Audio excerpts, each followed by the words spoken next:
All right, guys, good morning and welcome to a new week. We are going to start on Q3-8. It should be in your folders. And the first box that we're going to do under Monday is going to be place value. So we are going to look at this number. It looks like it's 3,493,584. And the first thing that is underlined is this right here. It wants the place value. So you're going to name the place. In this case, it is the ones place. Okay. Right next to it is the same number, except this time, this is the place that is underlined. So the place value here would be 100,000s.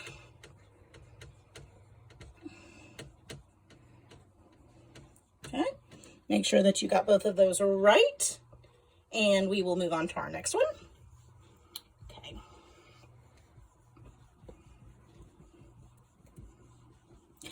Our next problem says find the difference. If you recall, difference means you are going to subtract.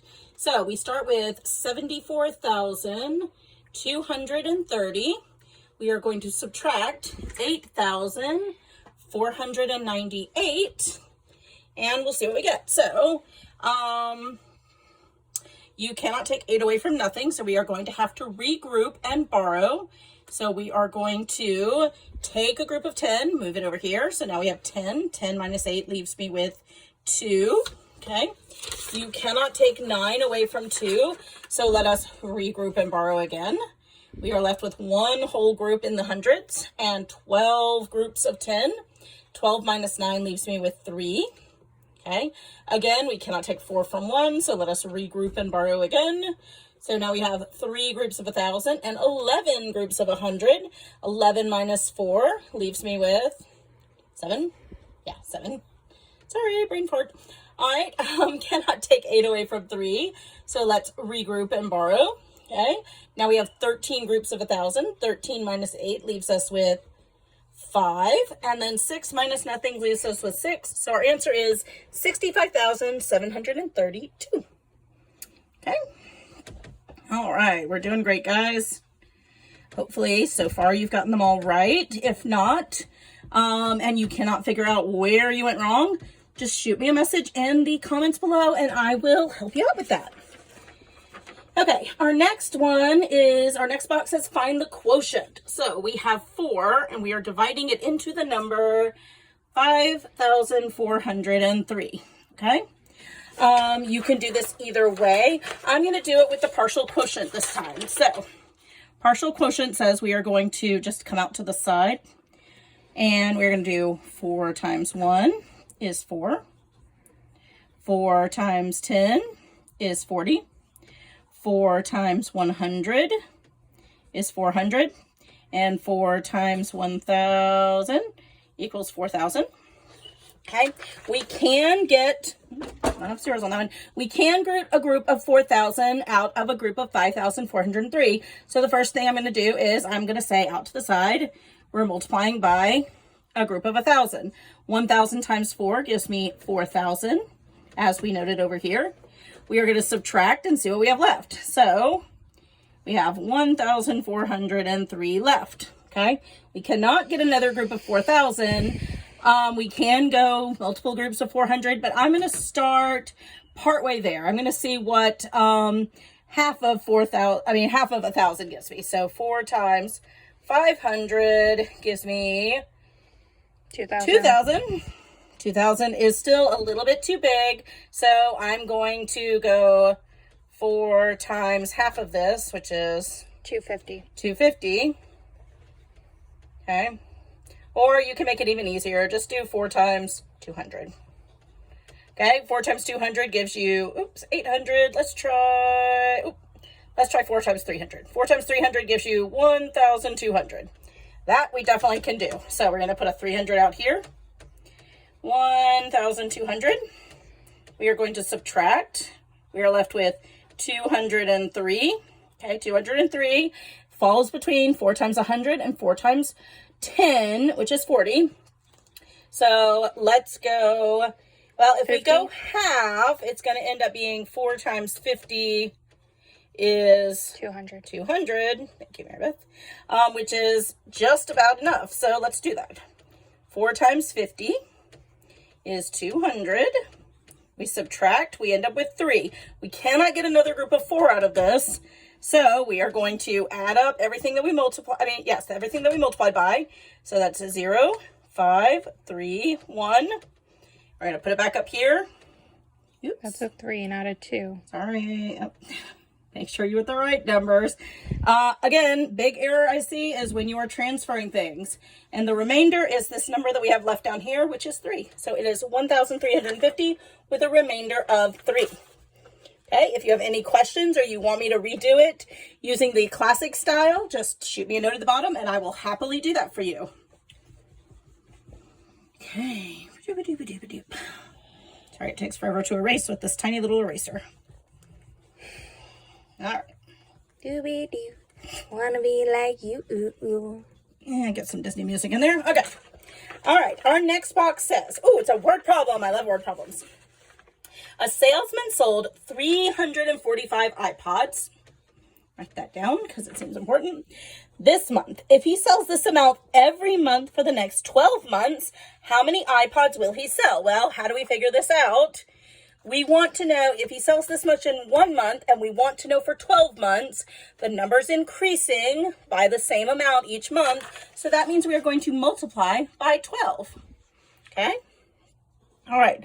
There are, of course, several different ways. I'm going to do it in the classic way, but if you would like to see me do it a different way, just shoot me a note in the bottom and I will happily show you another way. All right, so 2 times 5 gives me 10.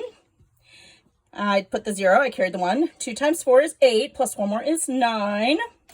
Okay, 2 times 3 is 6. All right, I'm going to get rid of the ones that I carried so far, and I'm going to cross off the 2 because we are done with the ones place. We have to put a 0 down here because we cannot multiply anything in the tens place and get something in the ones place. So then we move on. 1 times 5 is 5. 1 times 4 is 4. 1 times 3 is 3. And then we just simply add them together. And we should have 4,140, but it is a word problem. So, it was asking about iPods. So 4,140 iPods would be the answer. Okay? All right. Let me try a napkin this time, see if that, oh, that works much better. Okay. All right. Next, we got our word problem done. Next is complete the pattern, okay? So you start with a 1 in the top, you end up with a 4 on the bottom. You started with a 2 on the top and ended up with an 8 on the bottom. A 3 on the top and ended up with a 12 on the bottom. A 10 on the top. Did I miss one? Mm-mm. Ended up with, we don't know what yet on the bottom. And then we don't know what's on the top, but we know that it ends up being 60. All right, so you ask yourself, how can I get from 1 to 4? Well, it is increasing each time, so it's either going to have to be adding or multiplying. So let's try adding first. 1 plus 3 gets me to 4, but 2 plus 3, that's 4, so that's not it. Let's try multiplying this time. 1 times 4 is 4. 2 times 4 is 8. Oh, that's working. 3 times 4 is 12. Yep, so our pattern is times 4, so let's apply our pattern here. 10 times 4 is 40, so that one should be a 40. And this one we're going to have to go backwards because we know where we ended, but we don't know where we started. So what is the opposite of multiplying by 4? Dividing. It's dividing by 4. So 60 divided by 4. How many times will 4 go into 6? It'll go 1 time. 1 times 4 is 4. Okay, you're left with 2. Bring down the 0. How many times will 4 go into 20? It will go 5 times.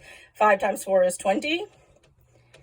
All right, so we have zeroed that out. So our answer up here would be 15, okay? If I went too fast and you're not sure, rewind or ask me a question in the bottom and I will happily go back over that one for you. All right.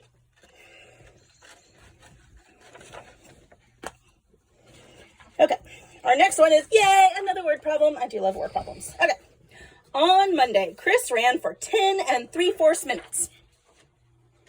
3/4 minutes. Okay. On Tuesday, he ran for 12 1/4 minutes.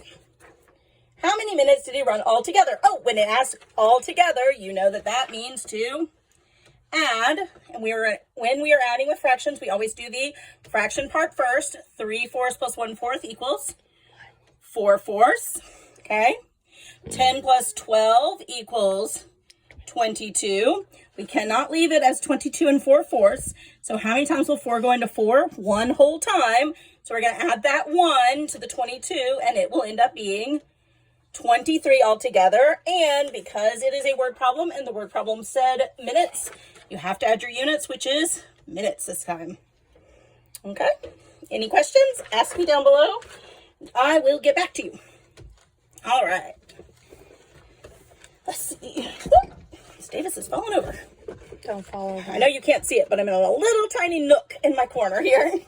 Okay. All right. Next, we have to solve a multiplying the problem. smiley face. Oh, I erased the smiley face. Thanks, Rita. I guess now he has a tongue. All right. Next we have 5/7 times 4. Well, how do we multiply? We cannot multiply a fraction by a whole number. We have to change it into a fraction as well. We change it into a fraction by putting it over 1. And then we just multiply straight across. 5 times 4 is 20. 7 times 1 is 7.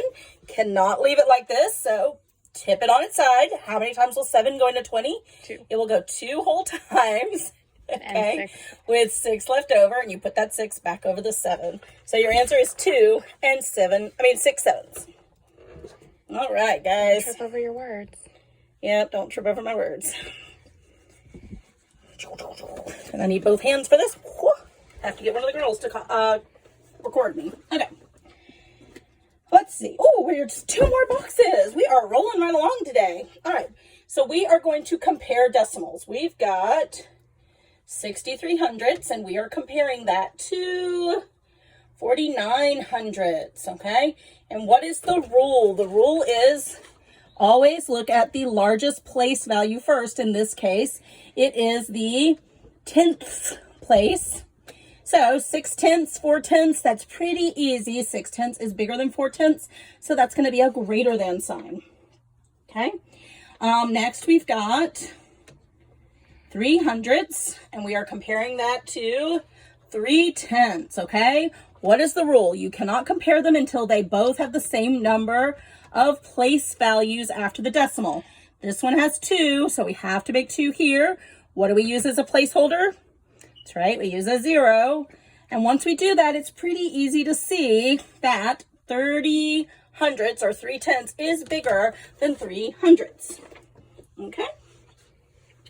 All right, guys. Now we are just down to shapes. All right. Ooh, shapes. Woohoo! Okay. So this one wants you to circle the shapes that have all of the following attributes. So it has to have all of these things in order for you to circle it. Maybe you should draw them all. Yeah, maybe I should draw them.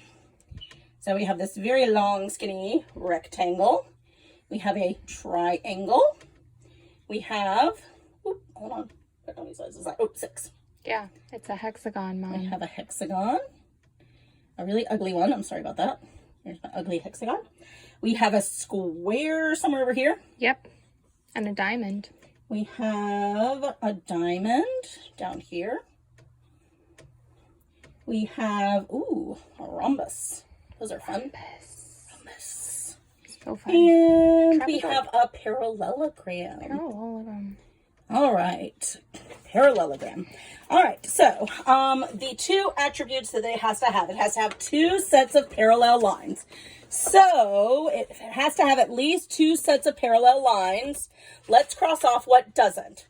Okay. Obviously, our triangle doesn't have any sets of parallel lines, so that one's out. Okay. And the rhombus has 1 set, but the other ones would meet eventually. So that one is definitely out. Okay. The rest of them have at least 2 sets of parallel lines. Okay. Does it have 4 right angles? Okay. If you remember, a right angle has to be 90 degrees. Okay. So this one has 4 right angles. That one would work. Okay. This one does not have 4 right angles, so that one is out. This one does not. It has 2 cute little angles and 2 obtuse angles.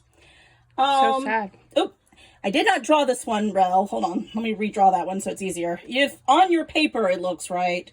It's a On sideways my board, it is indeed like a sideways square. Thank you, Marybeth. So this one does have 4 right angles, so that one works. Okay, so we circle that one. And this one also has 4 right angles. Okay. So these are the 3 that you should have circled. All right, guys, have a great day.